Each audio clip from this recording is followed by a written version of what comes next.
नमस्कार, मैं मोन्टू राजा anti corruption India से स्वागत है आपका। देश के अंदर जी20 चल रहा है। तमाम अलग-अलग देश के जो नेतृत्व करते हैं वो लोग आए हैं और तमाम उन्नति की, इकोनॉमी को बूस्ट अप करने की और विकासशील बातें की जा रही हैं। अगर हम देश भारत की बात करें तो तमाम ऐसे अनऑर्गेनाइज्ड सेक्टर में काम करने वाले लोग हैं जिनको इससे धक्का लगा है। खास तौर पे हम स्ट्रीट वेंडर्स की बात करेंगे जो लाखों की संख्या में हैं दिल्ली के अंदर और जी20 के नाम पे उनके पेटों पे लात पड़ रही है। कुछ टाइम पहले आपको कमला मार्केट जो है वहाँ के स्ट्रीट वेंडर से रूबरू कराया था। आज मेरे साथ राजेश जी मौजूद हैं जो कि स्ट्रीट वेंडर की लड़ाई लड़ते हैं। एक संस्था है मिशन सेफ कॉन्स्टिट्यूशन, उसके दिल्ली के अध्यक्ष भी हैं और नेशनल हॉकर फेडरेशन जो है उससे भी जुड़े हुए हैं। राजेश जी, तमाम जो है देश की उन्नति हो रही है, तमाम इस तरह से परसेप्शन दिखाया जा रहा है कि देश का जो नाम है वो ऊँचा होगा। आप स्ट्रीट वेंडर की लड़ाई लड़ते हैं, उनके हकों की बात करते हैं, लाखों की तादाद में हैं। तमाम आपने बताया कि उनके पेट पे लात है। क्या कहेंगे इस तमाम चीज़ के ऊपर? मैं यही कहूँगा कि जब ऐसे कानून को इम्प्लीमेंट करना होता है, जब सरकार को उन चीज़ों से फ़ायदा होता है, तो ऐसे कानून के लिए पुरजोर तरीके से आप मेरे पीछे देखेंगे फ़ोर्स। अगर जी20 की अध्यक्षता भारत लेने के बाद उसको इम्प्लीमेंट करने के लिए पूरी फ़ोर्स लगा दी है और पूरे फुटपाथ खाली हो चुके हैं। लेकिन जब स्ट्रीट वेंडर कानून इम्प्लीमेंट करना हो, तो ये सारे नेतागण, सारे अथॉरिटी सब सो जाते हैं। इनको कोई उस तरह के कानून नहीं दिखते जिसमें गरीब तबका या मजदूर तबके को फैसिलिटी मिलने वाली है। जी।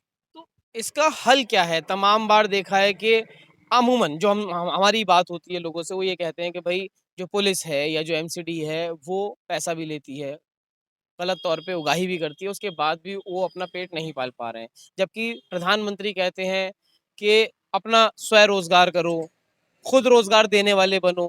लेकिन अगर कोई छोटे स्तर पे काम कर रहा है और अपना ही बिज़नेस एक तरह से कर रहा है, तो उसके पेट पे लात है, उसको कोई भी मार जाता है, वो बहुत दबाव के अंदर काम करता है। इसका कोई हल दिखता है आपको?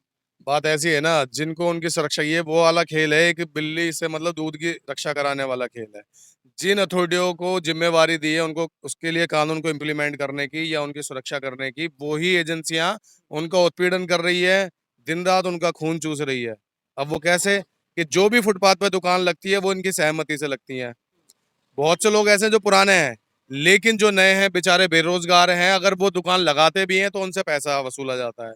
उसके बाद उनसे हफ्ता भी वसूली की जाती है। तो ये सारा जो एजेंसी है, ज़्यादातर इसमें जो ऐसे अधिकारी हैं जो करप्टेड हैं, पूरा एकदम भ्रष्टाचार में लिप्त हैं। अब कोई हॉकर अगर कोशिश भी करता है किसी अधिकारी को बताने की कि भाई फलाना अधिकारी है मेरे से हफ्ता वसूली कर रहा है, तो पूरा सिस्टम उसको बचाने में लग जाता है। उल्टा उस हॉकर को मारने पीटने की तक की नौबत आ जाती है, उसके ऊपर झूठे मुकदमे कर देते हैं।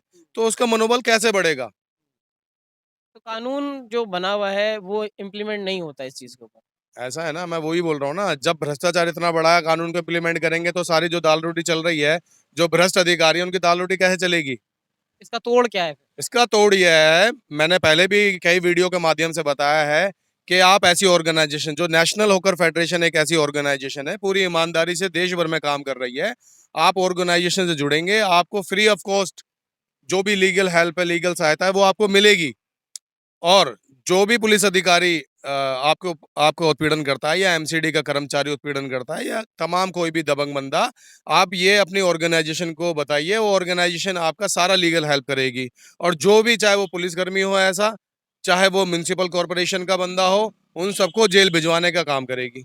अभी जी20 के नाम पे जो उजाड़ीकरण एक तरह से चल रहा है, कई जगह का कह रहे हैं कि भाई सौंदर्यीकरण चल रहा है, लेकिन लोगों की दुकानें उजड़ गई हैं, जो हॉकर्स थे, स्ट्रीट वेंडर थे। क्या जी20 के बाद लगेगा या फिर एक ये जी20 के नाम पे तमाम जो है सफाई चल रही है? कोई नोटिफ़िकेशन आपकी मार्केट्स में ऐसा आया हो? इसका कोई स्पष्टीकरण नहीं मिल पा रहा है क्योंकि सरकारी जो लोग हैं वो ये कह रहे हैं कि नौ जैसे कई मार्केट्स के बारे में बात करी गई जहाँ पे तमाम सालों से हॉकर्स हैं। जी। वो कह रहे हैं कि ये नो हॉकिंग ज़ोन है। मार्केट में बात करी जाती है तो वो कहते हैं जी20 है। तो क्या है इसका? यही है, ये सारी बातें गोलमोल चल रही हैं, कोई भी जो प्रशासनिक अधिकारी है क्लियर जानकारी नहीं दे रहा है। आप एक बात मानिए ना, कि अगर स्ट्रीट वेंडर के लिए प्रोविजंस है, एक्ट है, तो उसको रिटर्न में उसको नोटिस देना चाहिए कि भाई भारत ने G20 की अध्यक्षता ली है और इस रोड पे G20 के दौरान ये रोड क्लोज रहेंगे या आपकी दुकानें, आपसे रिक्वेस्ट है वो बंद करने हैं आपको। तो एक बार बताइए ना, देश की उन्नति के लिए कौन सा ऐसा भारत का नागरिक है जो काम नहीं करेगा?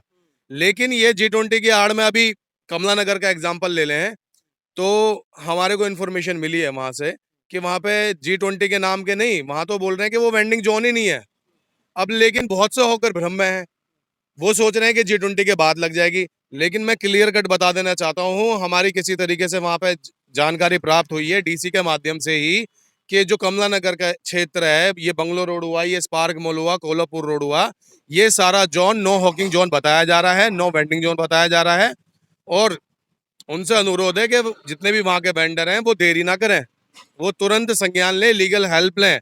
अगर देरी करोगे तो और भी जैसे मार्केटों को उखाड़ के फेंक दिया गया है, बेरोजगार कर दिया गया है हॉकरों को, वो नौबत वहां आने वाली है। तो देखिए, तमाम जो जानकारी है राजेश जी ने दी है, क्योंकि देश के अंदर तमाम राज्यों में समस्त देश के अंदर जो है नेशनल हॉकर फेडरेशन काम कर रही है, उसकी अध्यक्षता भी करते हैं और जो मिशन सेफ कॉन्स्टिट्यूशन है उसके दिल्ली अध्यक्ष भी हैं। तो तमाम जो चीज़ें हैं वो सामने निकल के आ रही हैं।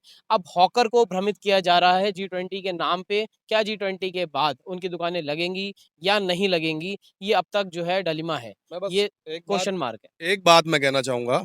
एक्चुअली क्या है ना, हमारा हॉकर्स भी, उसकी दिनचर्या एक ऐसी है कि सुबह घर से निकलता है तेजी में, अपना माल से खरीदता है और सीधा अपने दुकान पे चला जाता है, और उसी तेजी के साथ फिर वो रात को अपने परिवार के बीच में चला जाता है।